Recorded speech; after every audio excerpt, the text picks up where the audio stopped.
Come join us each week as we dive into topics about the joys and the struggles of motherhood. By no means are we experts. We're practically flying by the seat of our pants, or should I say, mom jeans. On this podcast, you will find a judgment-free zone where we discuss not only the best parts of being a mom, but the not-so-glamorous parts too. You can expect unfiltered, real mom talk, humor, grace, and a sense of sisterhood. What makes our podcast unique is that we understand there's no one-size-fits-all approach when it comes to being a mother. We're not going to pretend that we know everything too, because we definitely don't. We just want a place to share our stories with you. Thank you so much for tuning in to Mom Jeans, trying to fit into motherhood. Hello, welcome to another episode of Mom Jeans. We are so happy that you decided to join us and listen to our episode today. We are your host. I'm Danielle. I'm Leah. I'm Lisa. I'm Michelle. And I'm Michaela. Welcome back. It's episode 2. We hit record last week, and here we are. I just wanted to do a quick check-in. Last week, everyone had some sick babies, so how are all the kids doing this week? Weston ran a little fever this past week, but it was just for one day. He had a fever of 101.5, so I think he just had a bug. He's also teething, so I have no clue what was going on, but he wanted to sleep for most of the day and was super cranky. It always breaks my heart when he's not feeling very good because he's so active and just on the move all the time. And so when he just wants to cuddle and slow down, I enjoy the cuddles, but it also breaks my heart at the same time. But he's doing better today, so I'm thankful for that. We got a little bit worse over here. So our almost 3-month-old, she'll be 3 months on Saturday. We went to the doctor and she has RSV, so that's not ideal. But I'll tell you this. When you hear about RSV, it's like super duper scary and like, oh my gosh, your kid's gonna be hospitalized and probably really bad. And the doctor was like, as long as she keeps having wet diapers and she's breathing all right, don't be concerned. So, she's peeing fine and breathing, and she has this sad little cough. It breaks your heart when she goes into her coughing fits because she gets really confused and starts crying. So that's a little rough, but Hannah's doing much better, so that's good. And hopefully Aubrey's right around the corner on that as well. Yeah, and Sierra's back to daycare. I was joking. She's only been there a few days this whole month, but she's back to daycare. We're dealing with like a little bit of a lingering diarrhea. Of course, I went over to Lisa's the other day and I was like, is this normal? And she's like, oh yeah, Hannah's had it for up to 2 weeks, but we did take her to the doctor one more time and they're like, she's okay. She's fine. It's got to let it run its course. So she's a happy camper and, can't complain. But the big question is, Leah, will Weston be back at daycare tomorrow? Weston's going to school. Yay! So he was fine. Last Wednesday was really rough. He was very upset. He had a lot of snot. He just wasn't his normal self last Wednesday, but then every day since then, he has been totally fine, back to his normal, happy, carefree, crazy, running around little baby. So finally got our negative COVID tests out of the way, and he is going back to school tomorrow. So we are thrilled for work purposes. It's been nice to have the time with him, right? I've super enjoyed that, especially because he hasn't been super sick. But trying to balance that and working at the same time is challenging, as we discussed last week. Can we just give props to everybody who had kids during COVID and how the heck they made that happen? I wouldn't have done it. Wouldn't have made it. Seriously, crazy, crazy times. Literally, I have no clue how people managed. It's amazing. Leah, I was just going to ask you, did you stay sickness free? I did. Yourself? Yeah. Good. Steven and I were fine. Steven and I were both under the weather a couple weeks ago. But it doesn't seem as though any of our illnesses really overlapped or were the same thing. So we stayed happy and healthy, which is great. Good. Yeah. Good. Love to hear it. Lisa, what about you guys with RSV? You hear that it's super contagious and, like you said, super scary. But I don't know, Hannah was kind of sick, but she, You guys never had her tested for RSV, right? No, so what the doctor said was essentially they're worried about kids under the age of 9 months and adults over the age of 65 for RSV, and they will test for it at those ages, but otherwise they just treat it like a cold. So essentially, Hannah's cold was probably RSV, and that's my guess. I don't know. I mean, we can dive into the whole daycare. I'm gonna get a lot of heat from people listening of how I treat daycare compared to how Haven treats daycare because both of our daycares were like, just bring them back. They probably got them here. It's totally fine. And I'm like, okay, I'm totally bringing them back. I'm gonna go do my thing. So yeah, it's really awesome where we have Aubrey, her in-home daycare. She does a lot of essential oil treatings. So she did put a lot of like rubs on Aubrey, and then she's treating her cradle cap. She's great. It's really great having somebody who does that kind of stuff. And then again, Hannah's daycare is like herd immunity. It's fine. Just bring them back. They're all sick. It's totally cool. And then Leah and Michelle's daycare is like, don't bring them back for 2 months. We don't want to see them. We're terrified, even though every single one of them has it. I know. It's such a hot topic because I was telling Leah, I was like, I don't get why we're just all the kids aren't in class at this point. I mean, if everybody has it. So, but it's a tricky thing and they don't want it to spread other places, but Well, including the uh, teachers. Both of the teachers went including the out this teachers. week as well. So if all of the kids and all of the teachers have it, then what are we doing? Well, I'm glad all adults, all parents, all babies are feeling better this week. It's a crazy winter for illness, so glad to hear everybody's going in the right direction. Well, this week we're going to talk about the roads we took to getting pregnant. Some of us conceived easier than others, and we'll hold space for each journey. On today's episode, Lisa, Michelle, and Danielle will tell us about what they did and didn't do when trying to conceive. This week, I won't be sharing my story. However, if you or someone you know is facing infertility, please tune in to an upcoming episode for a raw look at the emotional and physical challenges infertility warriors face. So, Lisa, you were the first one to get pregnant. When did you and Brandon decide to start trying?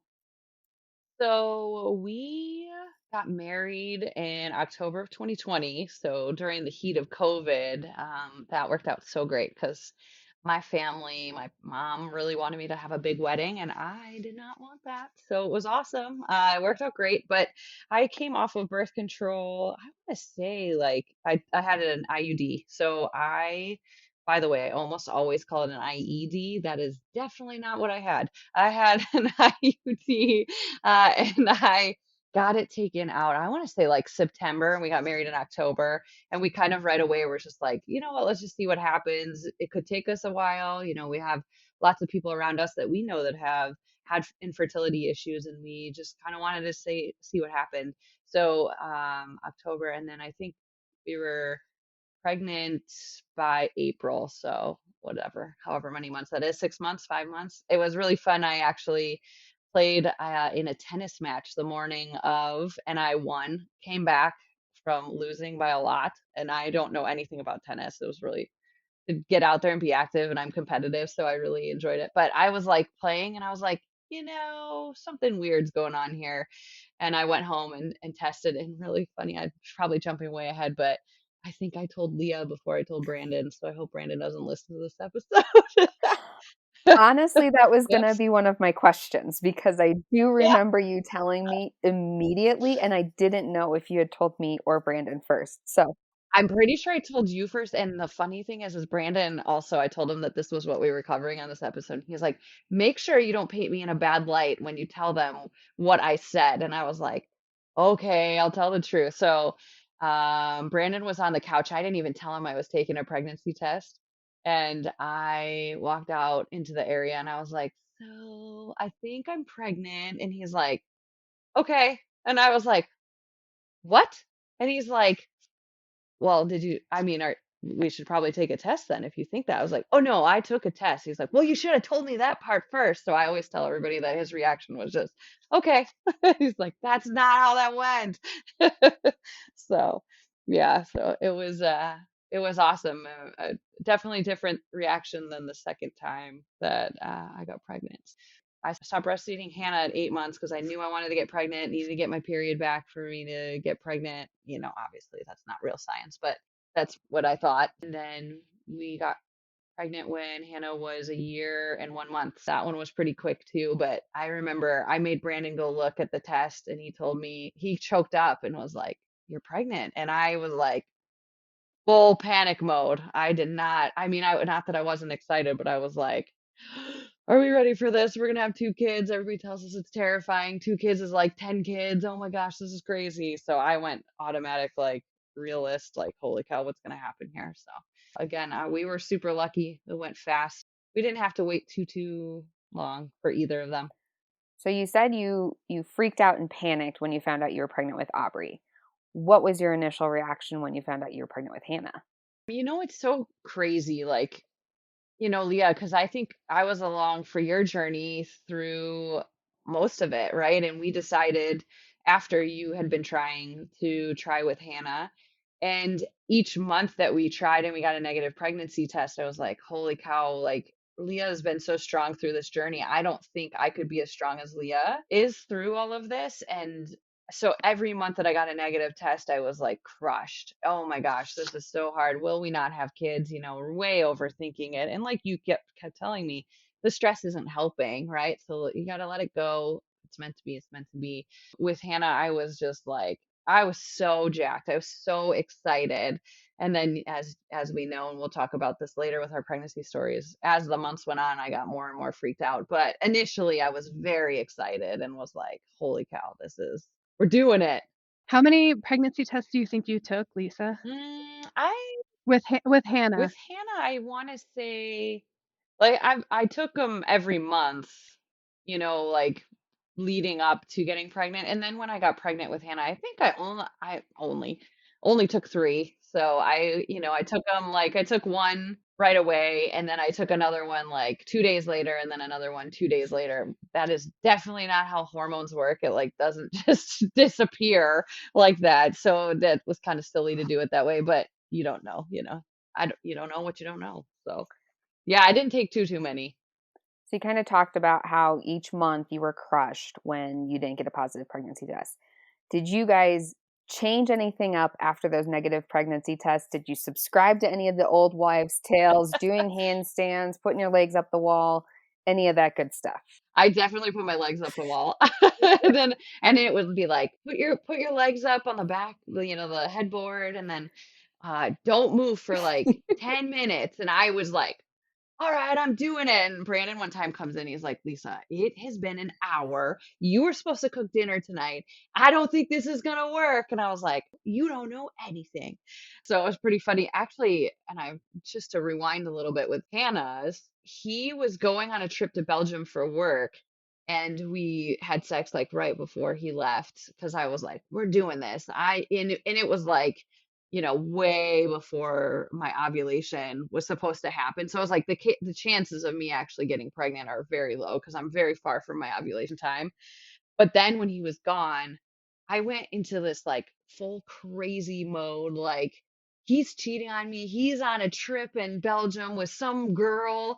What the heck? And I went like crazy and was like crying and a mess every day. And I was like, wow, looking back at that, I was like, probably like maybe too early for hormones to set in, but like maybe not because I don't know what's going on. I'm a crazy person right now.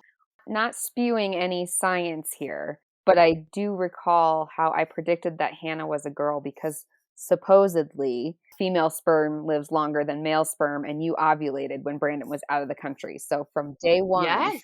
I remember saying that it's like you're having a girl because it's been so long in between your ovulation window and when you had sex. So, And I was like so set up for it being a girl for Hannah, and we'll get into this in later episodes too because this is something that is like true to like a big passion of mine to talk about because I didn't know how this was going to go, but like when you have an expectation of having like a certain like a girl or a boy and then it's not that way and like but I expected us to have a girl first because Brandon has an older sister and I'm the oldest of me and my brother.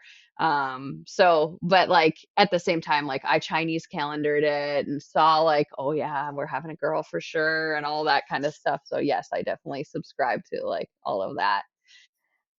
Just for the group, are there any other aspects of your life that you subscribe to all that, as my family lovingly calls it, hippie voodoo shit, um, that you subscribe to as much as we subscribe to it when we're trying to get pregnant? I'm doing the same thing right now. I'm like Chinese calendar, and then there's this whole theory about what side the placenta is on your first ultrasound, and the weight and all this stuff. So you overthink it completely, but and then the symptoms you have and comparing them to, and so that's like more gender, but also same thing, getting pregnant.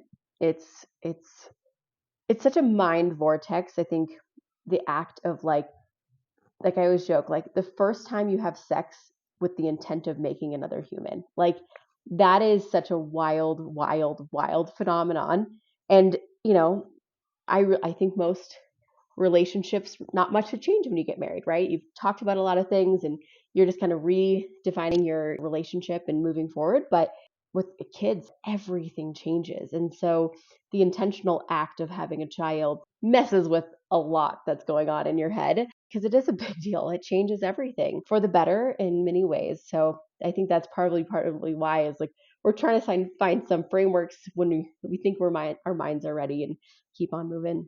So, Michelle, you're pregnant again. Congratulations. We're all so excited for you.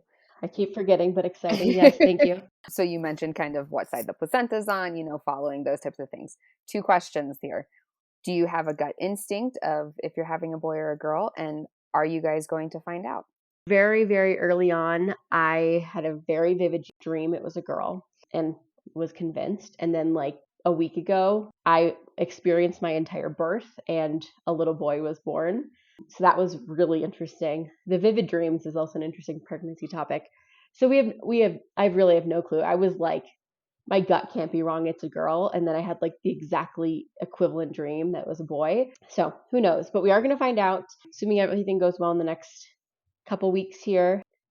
Last time we opened an envelope on a FaceTime call with just our parents and siblings and made no big deal of it. But we are having family coming into town for Sierra's first birthday. So it works out well with the gender reveal. So we're going to hit some exploding golf balls and one color or the other will reveal the gender at her birthday. That'll be perfect. I definitely had strong feelings on both of them and was wrong on the second one. And I had dreams and dreams and dreams that it was a boy the whole time. The second one, it wasn't. So you think you have that intuition and maybe you have a better intuition than I do, but I definitely thought I had it down and I was so wrong. And that we didn't find out for either of our pregnancies what we were having. So we found out on the cutting table. What do you call that? The surgical. The cutting table. She's not wrong. I mean, it's not wrong. It's just a little visual. Danielle, I remember you having really vivid dreams too, but I remember we were on a trip to San Luis Obispo. It was supposed to be a girls' trip with another friend, and you found out you were pregnant, I don't know, weeks before we went on the trip, which was fantastic, but definitely changed the dynamic of the trip. For some context, I made Danielle cry on accident because I bought her favorite beer and she couldn't have any. Um, but I remember on that trip, I think it was you had a dream. Was it that you were having twin girls or twin llamas? I can't remember. There was llamas in the dream. Okay. But there were twin girls, and I was pushing them in a buggy, which you would call a shopping cart, but I call a buggy. And they were in the front, but I was pushing them down the street in a buggy. And then there was like llamas with us too. So I don't know. It was really wild. But I did not have twin girls. That's so funny that you brought that up. That was fun. Oh, and remember I cried because I was hungry. And y'all weren't that hungry, and I didn't want to be an inconvenience. And you're like, what do you want? And I was like, I just want a minute to cry. And I did. And then I'm like, and I want food. And I want pasta. I'm always hungry for carbs right now, so I can totally empathize. So we did. We went and had some amazing pasta in downtown Slow. We did. Yeah, that was a good trip. I guessed Weston was a boy. I was saying he was a boy.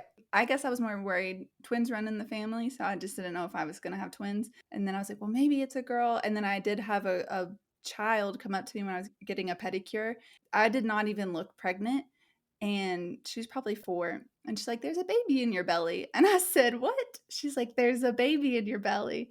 Her mom was like, I'm so sorry. I'm like, well, she's not wrong. That was wild. She told me it was a girl. So that's why Ryan guessed girl. Since everyone said girl, that's probably why I was like, no, it's going to be a boy. And I just wanted to be right. So, and I was. How pregnant were you when you found out that Weston was a boy? It was early, 13 weeks. They did the blood test. I had planned on waiting for some reason. Oh, because we wanted to do a Halloween themed gender reveal. But I was like, I can't wait that long. So my sister wanted to plan something, or else I would have just opened the envelope. It was so cute. She planned this little gender reveal. Bryce and Michaela were FaceTiming, and my in-laws and my parents, they're all FaceTiming. We had some friends that live on base who came, and we did the little grenade things. Not grenade, but that shoot out the confetti. I was excited. I literally, you can see me in the video saying, I told you so. Like, I knew it. I'm really competitive. If that's one thing you find out about me, I'm so competitive. And I really tried not to be. But yeah, I don't know if that is a good thing or a flaw. People are like, you're competitive. I'm like, yeah, it's a good thing, right? I don't know. It's a good thing. Danielle, you had a little bit longer of a journey to get pregnant. Can you walk us through that? Yeah, so I think it was 2020 or 2019. I decided to go ahead and get off birth control. And so we weren't trying, but I wasn't taking ovulation tests or anything of that sort. But what's the term that y'all use? We pulled the goalie. Pull the goalie. Is that how you say it? Pull the goalie. We also got orders to Montana. Ryan was like, this will be a good time if you want to stay home because, you're going to have to quit your job in Maryland. I was like, yeah. I think we started trying, and a year had went by. Nothing really happened. So then I was started to be more intentional. I got the ovulation strips, and I started to use those. And I'm like, okay, I'm ovulating, and we would try to have sex during that time. Still nothing was happening. I started talking to my OBGYN, and since technically we had been having unprotected sex for 2 years, she just went ahead and started ordering some lab work to be done to kind of see what was going on. Ryan, but his sperm was average, but on the lower end, but still average. And so he had to do that test. That was the last test. I had to beg him, like, please, we do this, or we can't move forward if you don't. And he was like, okay, I'll do it. He's like, I'm just busy at work and I don't have time, but we got it done, or he got it done. I had to get one of those tests done, and maybe you can help me because one, I wouldn't be able to say the name because it's a big long name, and I can't remember exactly what it is. But they had to put dye into my fallopian tubes so they could X-ray it. Do you know what that's called? Yes, the hysterosalpingogram. Exactly. That's why I can't say that. And also known as an HSG. Okay, so I actually, before that that X-ray thing that they had to do, I sent a picture of the machine and everything to Ryan. I'm like, this is everything I'm having to go through, and you can't even get this deed done and take it to the doctor so they can test your sperm. I was like, because we can't move forward until this last piece is completed. So I did that, did the ultrasound, and not the nice one that they do over your belly, the vaginal one, and that's never fun either, to check my ovaries, and everything kind of looked normal. So they weren't really sure why we weren't getting pregnant. So what ended up happening was they prescribed me letrozole, which is actually for breast cancer patients, but I guess it tricks your body, at least this is how the doctor explained it to me, and I'm not a doctor, so don't quote me on this. However, they explained it that it kind of makes your body think it's going into menopause, and once you stop taking it,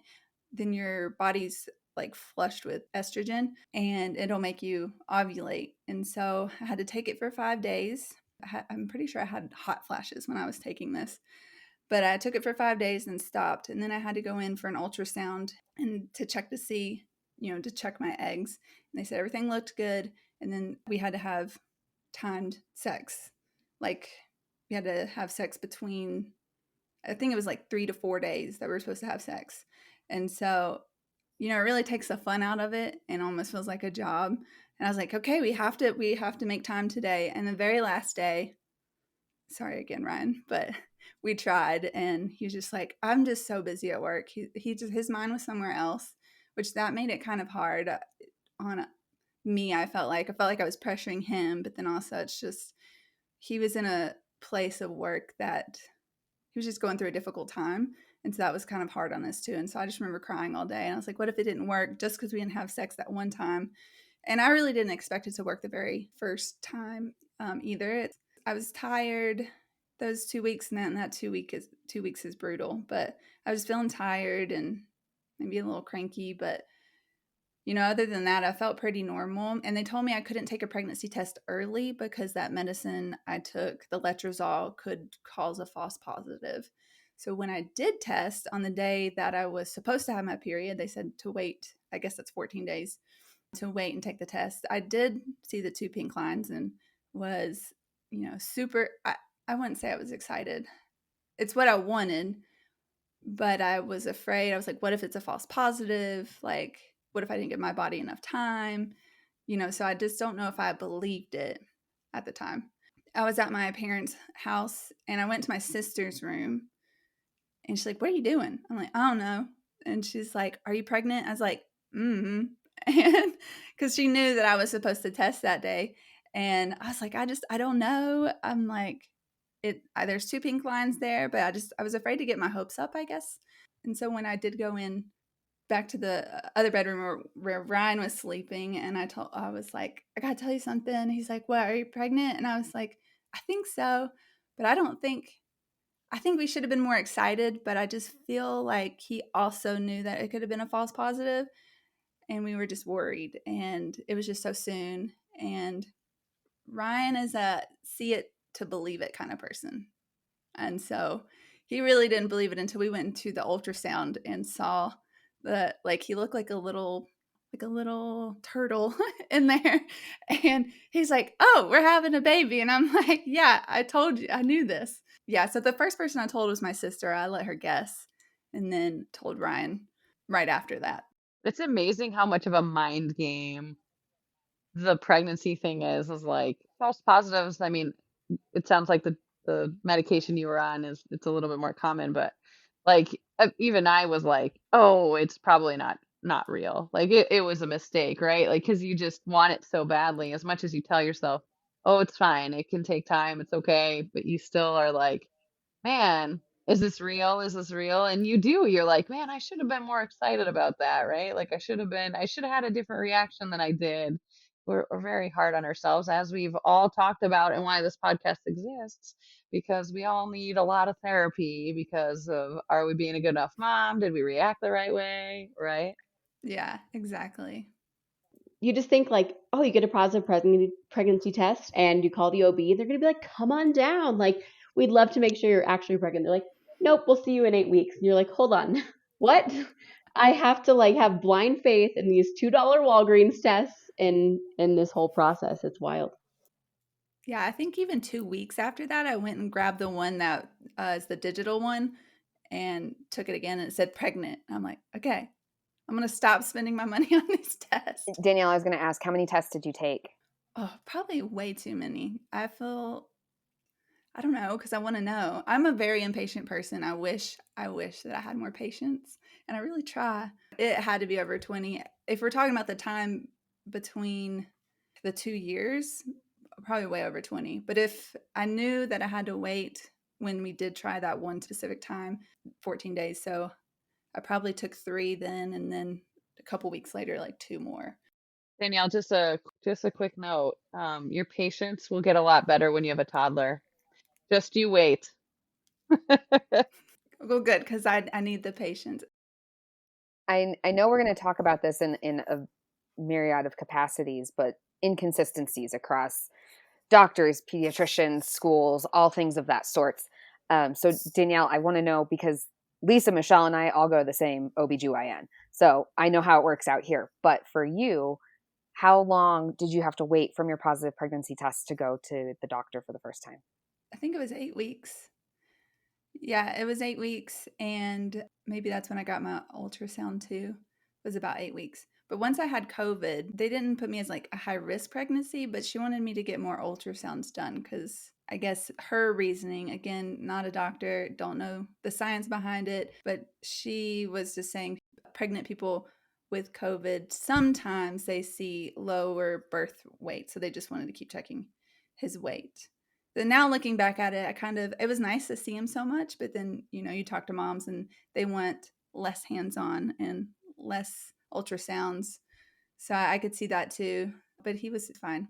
Oh, and one thing I wanted to add, because you were talking about the old wives' tales, my doctor actually told me to lay in bed, put a pillow under, and lift the legs up. And I've spent my whole career as a health teacher telling my students like myths, of how to prevent pregnancy. And one is getting up right away and go pee. That's not to keep you from getting pregnant. But my doctor literally told me to stay in bed like, Lisa, like you did. So I thought that was interesting. I was like, really? I thought that was a myth. And she's like, well, I don't know. So you just need to put a pillow under and stay there, which was uncomfortable, to be honest. It's incredible. Like Leah said, the inconsistencies between doctors. It's just incredible. Danielle, do you remember how long you waited when you guys told Bryce and I? I still remember when we got that phone call. You guys FaceTimed us randomly in the middle of the day, and as soon as I saw it was a FaceTime, I was like, they're pregnant, and right now is really not a good time to talk to them.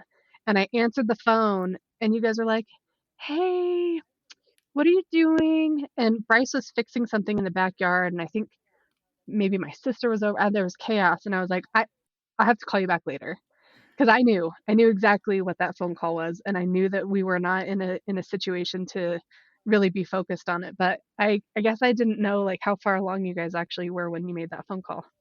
Maybe like 5 or 6 weeks, because I told my parents right before I left. And so I think I was probably 5 weeks. We waited right before we left because Ryan and I were talking. He's like, maybe we should wait. And this goes back to last week's episode when we were talking about, do we tell people right away? Do we wait? But I was like, I really just always envisioned telling my parents in person. But it was so soon too, because, you just don't know. I hadn't seen the doctor yet. So I told my parents, and then we waited till we flew back to Montana and we FaceTimed Carrie and Craig. And then, then we called you. So I would say about 5 to 6 weeks. Danielle, did you tell people when you guys were trying to get pregnant? Yeah, I started being more open about it.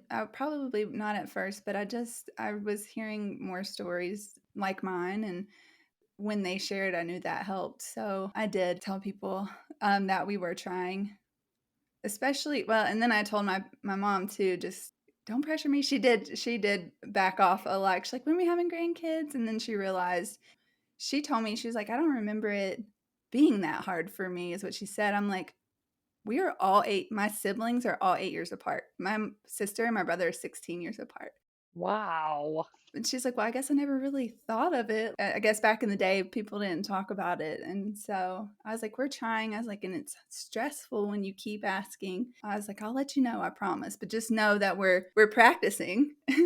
We're practicing the baby making. I had a similar conversation with my mom too, because she kept asking, am I ever going to be a grandmother? I was like, listen, that's really hurtful. You don't know what I'm going through.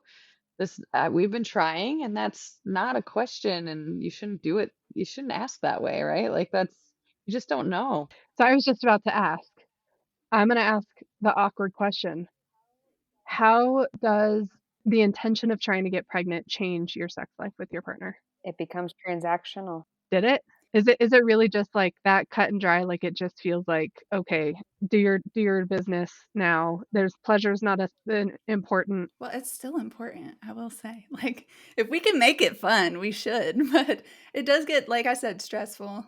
Brandon definitely had a rough time with it because I was like, we got to do this. We got to do this. And he was like, I don't want to do this. I don't want to do this. So it was like really, really interesting, right? Like with Hannah, for sure, we were different than we were with Aubrey. Like if we didn't have a second kid, it was okay because we had our first kid, right? We had Hannah. So for Hannah, it was like a lot of pressure. Like had the ovulation test, I was like, all right, we got to do it now. We got to do this now because I'm ovulating. And he's like, right this minute, 8:01 p.m., we got to do it right now. It got a little bit stressful that way. But then, it was kind of fun too because you kind of, well, I would sit and speculate. My husband's an engineer. He's very matter of fact, either yes, you're pregnant or no, you're not, oh, this kid is going to be an Olympian swimmer. And I'm like dreaming, right? And he's like, okay, all right. So, yes, it was stressful, like forcing it a lot, but also kind of a fun stage now that you look back on it and take the pressure off of it. I'll say one comment. Danielle, you had talked about the time intercourse, and we did 2 medicated cycles. And there was a spontaneous but also very timed moment where Stephen had to leave a golf tournament and come home and then go back to golf, because we were given an hour window. So so there is some fun sneakiness to it on that point of telling your boss, hey, I've got to go home real quick. I'll be right back. I can't imagine being that timed. That would be hard. Okay, I want to go back to the topic of telling people. So, I just mentioned when Danielle and Ryan called my husband and I to give us the news that we were going to be an aunt and uncle. And I remember when Lisa was pregnant with Hannah, she was forced to tell me before I think they were really ready to, because I was planning my bachelorette party, and Mexico was an option to go to Mexico for the party, and she had to tell me, hey, if you do your party in Mexico, I can't go, and here's You the know what's reason so why. funny? I have a terrible memory. I remember being on my back deck and you asking me to be in the wedding. And I was like, I mean, I can be, but I'm going to be like a beached whale. Are you sure you want me to be? That's how I remember it. That's so funny. That is funny. One of the two Yeah, happened. I trust I think you. they I both trust happened you. for sure. They may. I do feel like both conversations happen on the back deck, Yeah. actually. Can't remember It if was they were the probably the same same same time. time, Yeah. but Yeah. probably. Anyway, yeah, probably. But I thought that was kind of funny. So that helped make the decision for my bachelorette party easier, though we just took Mexico off the table. Um, so that was really fun. But Michelle, I have to say, maybe both of your pregnancy announcements are maybe my favorite. So when Michelle and Ryan first got pregnant with Sierra, their daughter, it was they had a 4th of July party, and Michelle did an excellent job of hiding the fact that she was not consuming alcohol like the rest of us. I didn't question it, had no idea the entire time. Um, Ryan had clearly been consuming alcohol, and toward later on in the party in the afternoon, he pulls my husband and I aside and he goes, hey, I have something to tell you guys. We're like, where is this going? And when she says pull them aside, he pulled them into the laundry room, I'm pretty sure. Into the laundry room. Yes. Looked around to see if anybody else was paying attention, and then pulled us out of the kitchen and just the two of us into the laundry room and closed the door. So Bryce and McKellar were like, yes, another threesome proposition. That did go through our mind. That's the first proposition is a story for another day. We did not say yes, just spoiler alert, but we were wondering, like, are we putting off a vibe? I don't know. So we go into this laundry room with just Ryan, and he of course then proceeds to tell us that they're pregnant, but they're trying to keep it kind of quiet. So it just was definitely a memorable moment, um, but a time that we had to kind of be quiet. We're in the middle of this party, and we, they didn't want to tell everybody, but that was fun. And then I think we talked about this last time, but with the second pregnancy, we had gone out to happy hour, and Michelle was like, I have a headache, and it's a headache that I've only experienced when I was pregnant with Sierra, but I don't know. I can't take a test for a few more days. And the next time I saw her, which was maybe a week later, we were at a party at my house, And I cornered her and I said, "What are you drinking?" And she just kind of looked at me and said, "Yeah, I'm not drinking alcohol." I So did bring non-alcoholic wine, so I fooled many of people, but you had those eyes and you knew the whole journey at that point. So with that, I want to hear more about your journey from your standpoint. And one other thing I'll mention about you specifically, Michelle. I can't remember if you guys were trying to get pregnant or if you guys were already pregnant, but I remember being at your house and using your bathroom upstairs for some reason. And I think that I saw a box of ovulation tests and I was like, what the hell are those? I had never heard of that before. I always thought that it was just a pregnancy test. You take a pregnancy test to see if you're pregnant. I had never heard of ovulation tests. So thank you guys for I educating me. legitimately think I might just start doing those because I don't know what it is. It's like so fun to do it and just sit and wait for results. Like I don't want to know. I know I'm not pregnant. I know I'm not, like they're so fun. But I would be curious that since we're both still breastfeeding, if we are ovulating, because it is possible. So I have It thought is, about it a yeah. couple times in maybe getting some to just see, because I became very in tune with my body. I could very much tell when I was about to ovulate. And I feel like I've still been ovulating, so I would be curious to know if I have been or That not. would be Well, cool to know. Lisa gave me a box of like 100 minus hers, and I have whatever that is minus a few. So, Leah, I can gladly pass about 48 of them to you if you'd like. We'll try an experiment That's for next funny. month. There you Yes. go. There you Yeah, go. it would be interesting though, just a side note because um one of the doctors at our OB, her kids are exactly 12 months apart. She was breastfeeding and got pregnant and Hmm. had no idea how that all happened and she was what does that make you? 2 months? 2 months Yeah, fresh off of birth? She was 8 weeks Yeah, postpartum. that's crazy. I cannot that's crazy, imagine. I cannot but imagine that. amazing. Oh, amazing. You drove. My dad's an Irish twin, and I was always like, that's so gross. Ew, gross. Oh. And then you're like, I get it. I get how that happens. Like you're told you can't get pregnant that quick after being pregnant. Well, you can. And some people intentionally did it too. Yeah. It's Yeah. they want. Yeah, yeah.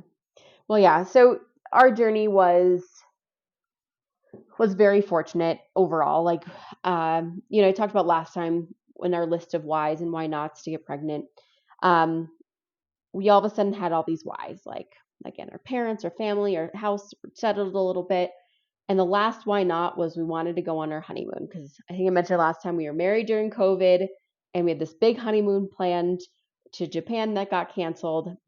And so a honeymoon was kind of the last step. So in March of 2022, we had booked a trip to Sweden, Paris, and Austria and we kind of designated as our honeymoon trip. And so we kind of were both like, after that, like it's time. Like let's try it and let's go for it. So I pulled the goalie, pulled out my IUD right before the honeymoon, and so just kind of like didn't really worry about it early on, and just kind of relaxed with the honeymoon. We, my mother-in-law's in the other room, but we the first time we like intentionally had sex with like again no protection was on this train ride up from Stockholm up north in Sweden, and it was on a train, and Sarah was not made that day, but it was just a fun experience, etc. So then I, like you, Lisa, like I was so fascinated. I had been on birth control since I was 18, and I was so fascinated by my natural cycle. So I actually just used the Apple app to track. I important for me, like just on security, and that was the best one I found. And so I started kind of tracking and seeing how quickly my period would regulate. So for the first 2 months afterwards, like we weren't really actively trying, kind of like what Danielle said, but I did take ovulation tests. And then we would try kind of around that period. So I guess in that sense, we were trying, but we weren't putting a lot of pressure on ourselves, I guess I should say. But what was interesting is in those 2 months, I knew I had my ovulation window, but I never reached, according to the strips, like peak ovulation. So I was able, like the ones I got originally, they had like either a smiley face if you're ovulating, and then like a flashing smiley face when you're at like peak ovulation. So interestingly enough, the first 2 months, like it didn't happen. And then that third month, it was in between a Zoom call, and took an ovulation test right afterwards, and flashing smiley face, and then sure enough, like 2 weeks later, I had a positive pregnancy test. So that was our journey there. And then with baby number 2, it was even quicker. It was like we kind of had this weird timing window this year, right? Like getting pregnant, and then we had a couple months before my husband got ACL surgery, and then we figured he needs to heal before I go give a baby or deliver a baby, etc. So we've been trying to think. So we just for shits and gigs tried in December, and I was like, there's no way it happens this first time. I was like, we had saved up using credit card points, first class tickets on a flight. I was like, I can have free wine. We had Christmas planned, all these different things. And I was like, there's no way. So right before we went on the trip, I was like, oh, I'll take a test just to check. And this is after I told Mikkel about my headache moment though. And I was like just scrolling Instagram at like 5 in the morning that day. And I look up at it and I was like expecting a negative test. Like everything told me that test was going to be negative, and it was like 2 lines. And I think I ended up taking another one that said like pregnant on it. I was like, how is that real? So it was very exciting. But it was very lucky. So I have a question for you. Did you this time around take the ovulation strips too? Or did you just have sex and see what happened? Ironically, I took the test afterwards. And it was like I had a different one, so it didn't have the smiley face. But I thought when we did it, according to my chart, it was early on in it. But sure enough, it was like as bright as red as it could have been. So I was definitely ovulating that exact moment.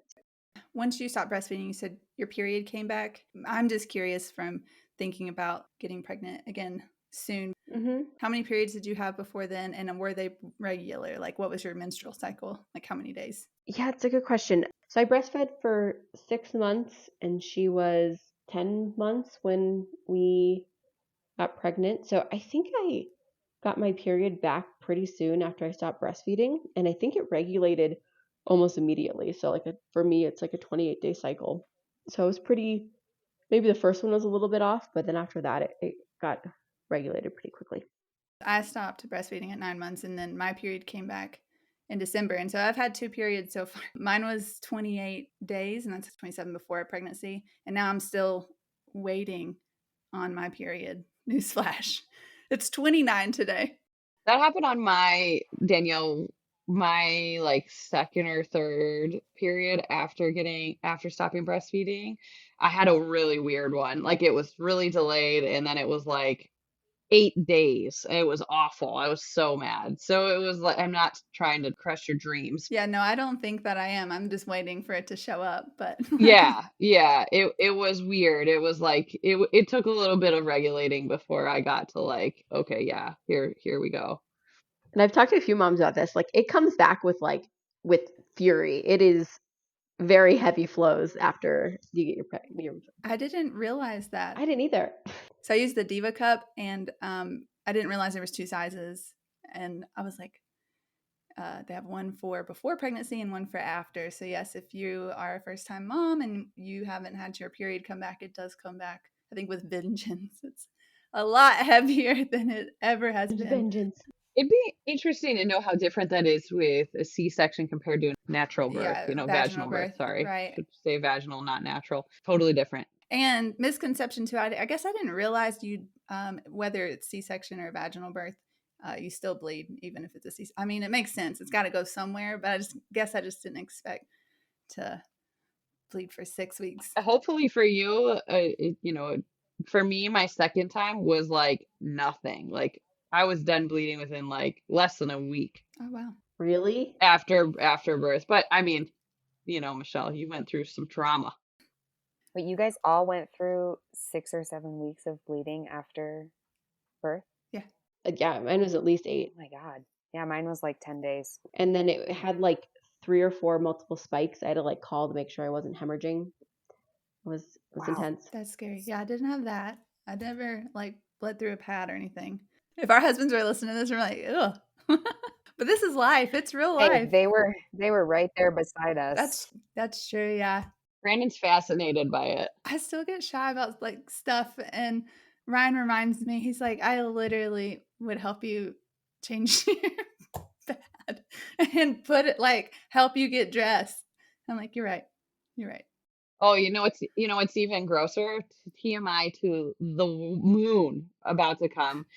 When I was pregnant with Hannah, I didn't know what was happening. I thought I was having a miscarriage at work. And I think I was like 6 months long. I don't know. He had to come and had to help me put in an enema to make me poop. That's talk about Oh, yeah. embarrassing. True love. But he like I don't want to make him sound like a gross person, but he like loves medical stuff because his whole family is like pharmacists and all that kind of stuff. He watched my entire C-section, both of them, like watched them pull all my guts out, and he was like, "Hell yeah." He's not a hick. Totally okay if your husband is. Hey, there's nothing wrong with Hicks, okay? I'm from the country. Okay, so I have one question for all of you guys. Did any of you take your basal body temperature when you were trying to get pregnant? I attempted to do it because Leah, I had been talking to you about it a bunch, and I was like, I bought like one of those forehead ones, and it was like, don't move in bed. And so I would be like pulling my hand over so that none of my body would move and be like, I moved, I can't take this one, I can't take this one. I got this Aura ring, for Christmas. So it was after the fact, which actually monitors your temperature too. But I did not. Can you explain that to me, Leah? So it is your temperature. You take it at the same time every single day before you get out of bed. So like Lisa was saying, like you haven't moved, you haven't done anything to increase your core temperature. And when you're ovulating, close to ovulating, your temperature increases ever so slightly, and that's an indicator that you've ovulated. And then it actually stays up at the higher temperature until you get your cycle and it drops back down. It is another way of tracking. A lot of women will use it for natural family planning. Also for birth control. Totally.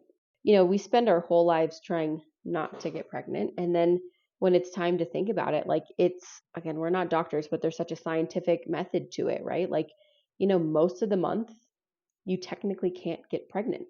And there's like, the ovulation window plus or minus days. Like I don't want to encourage that otherwise, but like it's an interesting science how your body works, and you're trained your whole life on ways to avoid it in some ways, and then when you actually think about getting pregnant, it's a whole new science to learn when a lot of us haven't really had a full course on it since we were in high school or grade school. I went to a private school and we did not do sex ed, and I didn't know how people had sex until I was in high school, and I never knew any of this. This is a whole thing that I wish they would have taught, that we could have learned about how you actually get pregnant and what is behind it and how it makes it possible. And I didn't learn any of that until we started going through our journey. I legitimately thought it was hot dog in a hot dog bun. Like they don't teach that stuff. Yeah, Leah, like I went to Catholic school until, 6th grade, and then, but yeah, like what? In Arizona, you do sex ed in 5th grade and in 7th grade. And in 5th grade, you're young. Nobody pays attention because it's embarrassing, right? Like, no, you're weird if you pay attention in sex ed. So I got nothing out of that. And then I was homeschooled in 7th grade, which my mom will be the first to go into all the details of sex ed. But of course, that's not who you want to learn that stuff from. So I also think that I missed out on the whole curriculum in 7th grade. So I remember when I got my first period, I thought that you bled forever. Me too. I did too. And so when I was asked if I had started my period, I said no, because it would start and stop and start and stop. So I didn't tell my parents for a long time that I had started my period because I thought that it was working on it, but that it wasn't there yet. So yeah. I got mine in fifth grade, and luckily I knew because of sex ed class. Like we didn't. My mom was like, she's not gonna get her period that early. I'm not gonna talk to her about it. It was early. Well, I was. It was awesome. I was so tall in fifth grade. Now look at me. Anyone else learn everything they know from The Care and Keeping of You by American Girl? Anyone else have that book? No? Oh my gosh. This was like the rage in my friend group. It's this American Girls book. I'll link it in the show notes.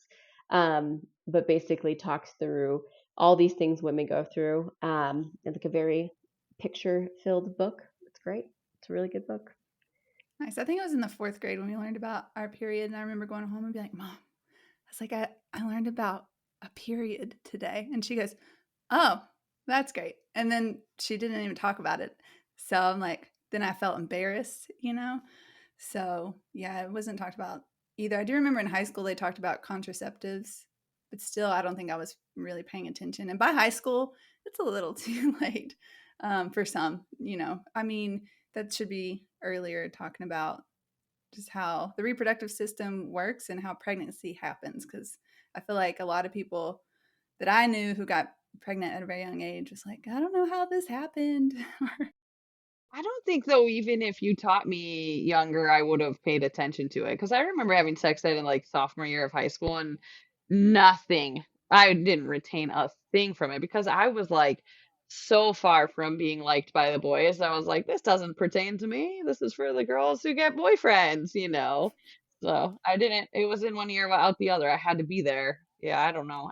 Same thing they talk about balancing a checkbook. Like if you taught me that in, high school, would I have paid attention? We Probably don't not. even need that really as much. Well, not I anymore, but know. I'm old, I know. Danielle. I'm No, old. I did have a checkbook. I wrote a check today actually. So it's very topical.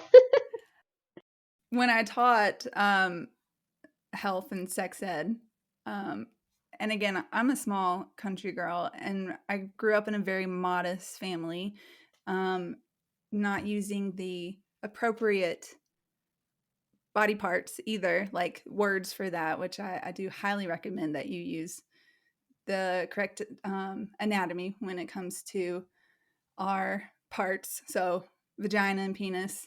I'm going to just say it, but I remember I had to teach ninth and 10th graders about this, and I was 22, just turned 22, and I'd blush. I was so embarrassed, and I hated it. But now I like love teaching that class. And I did um, one of my coworkers when I was in Maryland. She had a really great health and wellness program, and in our curriculum, we actually taught about the female cycle. Boys and girls had to learn it. And the guys were like, why do we have to know this? I'm like, one, it's good to know. You can be sympathetic to your girlfriend or your sister, when we're learning about, hormones and all the things and periods. But also, if birth control is not an option or you don't want to be on birth control, knowing your cycle, knowing your body or your partners can help avoid getting pregnant if that is your goal. Sperm can live in the body for up to 5 days. And so that's why you're really fertile with that like 5 to 6 day window. 3 days before you ovulate, and then the 24 hours after you ovulate. Having to explain that to teenagers, you can have sex on Tuesday and then ovulate on Friday and still get pregnant, even if you didn't have sex. So I think learning about the body is one fascinating, and it's so important too. And I just feel like we don't put a big emphasis on that in school about health and wellness and all the things, and then also learning about how our bodies work, or we don't pay attention, like Lisa said. Because I'm like, yeah, I wouldn't pay attention. I didn't really pay attention to high school either. So. Well, and how many years apart do we even want to admit between our high school or 7th grade class and actually trying to get pregnant? It's decades almost. I will say shout out to our mother-in-law, Danielle, who worked at an OBGYN office, actually the one that all of us go to here in Flagstaff for a long time. And she had worked in the medical field prior to that too. And she made a point to teach both of her boys all of the appropriate anatomical words for boy and girl reproductive parts. And I mean, that like comes through with the way that Bryce can just talk. I can tell him the weirdest, grossest things that are going on with me, and he's curious, and he doesn't judge. He asks questions, but he's not weirded out by it, which I really appreciate. So shout out. Thanks, Carrie and Craig. I know you played a role too. I think it's important. I was gonna say I might need to go ask them for notes because Brandon and I have talked about how do we talk to our girls about that when the day comes because we didn't talk about it in my household at all, and I think that that is a I was reading a thing about how a lot of people in our generation have problems with their sex lives because they can't openly talk about it because when they were being, they were growing up, you didn't talk about it, or if you did talk about it, it was taboo, or if you did talk about it, it was don't get pregnant, and it scared you, right? It was instead of like, hey, there are good things that come from this. And it's natural and it's normal and it's part of life and it's part of your body whether you want it to be or not. So you Right. may as well know about it. It is just such a part of who we are as, again, specimens, and it's just crazy to me how taboo and how much to hide it and like embarrassed we all get talking about it and learning about it. It's just one of the most natural, beautiful things about our ability to do this. So it's crazy to think about. And this is why part of the reason why I really appreciate you guys pulling me in on this podcast because obviously I don't have the same experiences as you guys do as moms, but I could, and I have the same parts that you guys do, and maybe I haven't gone through pregnancy, but I've experienced maybe a lot of similar things that you guys have. And what I haven't experienced, I can learn from. Whether it's going to ever apply to me or not, probably not, but it's something that now I can understand a little bit better and I can maybe relate to somebody else without, otherwise without having this educational sessions with you guys, I I would know nothing about. So thank you guys. Well, as Ted Lasso says, thank you also for being curious and not judgmental. He quotes Walt Whitman. Anyways, I love that quote, and I just think like it's such a beautiful way to go through life. And we really appreciate you that you're here, Michaela. So to wrap it up, now that we've been talking about unwrapping it all day, I'm just kind of curious. Anything fun or interesting or noteworthy that any of your guys' kids did today or this week? Yeah, so we are working on potty training with Hannah. She turned 2 last week, and which is funny. We went to the pediatrician and she's like, "You're already trying to potty train? We usually don't go for that until they're 3." I said, "Well, our daycare started her at 16 months trying to do this. So we're it's not going well." Anyway, they want us to have her in underwear now, and she pees in them all day long. So she's like 5 pairs of underwear a day. But yesterday we were packing for a trip that we were going on, and she peed on my husband's clothes that he had packed in a stack, waiting to be put in the suitcase. And he came screaming in, and he was like, "Why are my clothes all wet?" And I was like, "Oh no, Anna squatted on your clothes." I didn't realize what she was doing at the time. Yeah. So he was like, "Oh, great. That's awesome. Of course she chose my clothes and not your clothes." How do you react to that? It was amazing. I started laughing, and of course that was not the right reaction. Brandon did not appreciate that.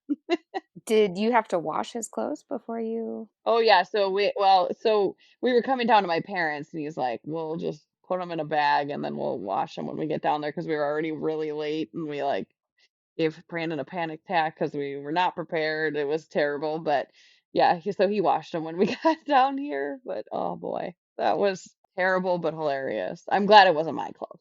I would have been mad.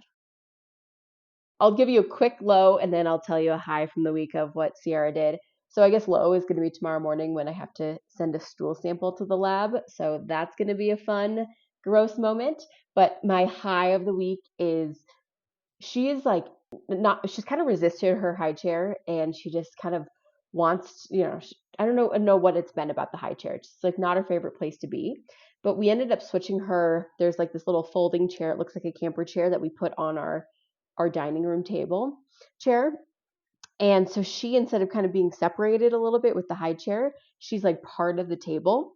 And we've had the most fun dinners the last couple nights that have just been like so special. Like she's, she's eating so much food, which has been cool. And then like she, will raise her hands and then we will all raise our hands. And then just seeing that the mimicking process. And then she did the same thing the next day. And then we played music, everybody, and started dancing, and she's cheering along. It was just like such a cool moment. That dinner times have been another moment of stress for me because I like have never had a moment just to like eat by myself because I'm usually holding her because she's crying or whatever it might be. So just to have like a dinner where I could eat by myself and she could be part of the table and like be so entertaining was like a really, really cool win of the week. Weston, I guess he started this week or last week, but he likes to do those alligator rolls while I'm trying to change his diaper in the worst sense when there's poop on his butt.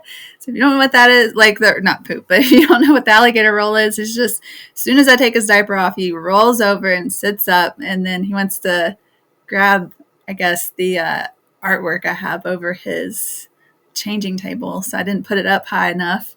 And he just wants to grab everything he can and run away. Like, I should change him on the floor, but it would be 10 times worse. He would just crawl off butt naked. So it's funny. But then also when I'm like in a rush to get out of the house, he's doing it. And I'm like, we got to go, buddy. So funny and kind of stressful at the same time. Wesson didn't do anything crazy, but I was in the kitchen and he has this little walker that is shape of a fire truck, and it's like a basket so he can put things in the fire truck and walk around and push around. And I was doing something in the kitchen and I heard him ringing the bell on the fire truck, and I turned in the corner and he had climbed and sat down in the basket of the fire truck and was just as content as could be and was so happy just sitting there. Unfortunately, he wasn't so happy when he couldn't figure out how to get out of it. But he ended up doing that 3 different times, which was kind of adorable, and then kind of sad when he couldn't get himself out. I was going to add, Aubrey has started smiling back at you if you smile at her, and it's just the cutest little thing. That's so special. It's so fun. I know, like I said, she'll be 3 months on Saturday, so it's like, and we were just talking about a trip we have planned in July, and Brandon's like, yeah, she'll be crawling around. I was like, no, not that fast. We can't do that. We need to slow down. And Hannah every day has a bigger and bigger vocabulary, so it's like so fun, but also she's man, she's feisty right now, and no, why, what are you doing? Lots of that going on. So it's fun to see those developmental stages go, but they definitely are challenging. And like Danielle was telling you earlier, you learn patience, that's for sure, when you get to toddler stage and they start talking and understanding what the commands you're asking them to go do, and pretty wild.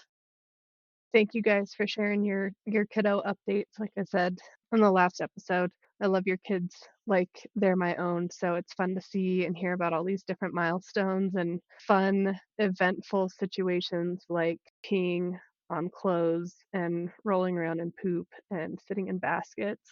Michelle, your comment about Sierra reminded me of my niece when she was probably about their age. One of the most fun things that her parents taught her was touchdown. So every time they'd say touchdown, she'd throw her hands up in the air like a goalpost. I just love it. I think it's adorable. So thank you guys for sharing, and thanks for your stories. As always, looking forward to the next episode with all of you lovely ladies. You can follow us on Instagram at Mom Jeans the Podcast and our website, www.momjeansthepodcast.com. And if you want to email us, we'd love to hear your comments, answer your questions. We're always looking for a hot topic, and we'd love it even more if it came from you. So you can email us at hello@momjeansthepodcast.com. So talk to you soon. And that wraps up this week's episode of Mom Jeans, trying to fit into motherhood. We hope that you enjoyed this episode. Thank you so much for listening.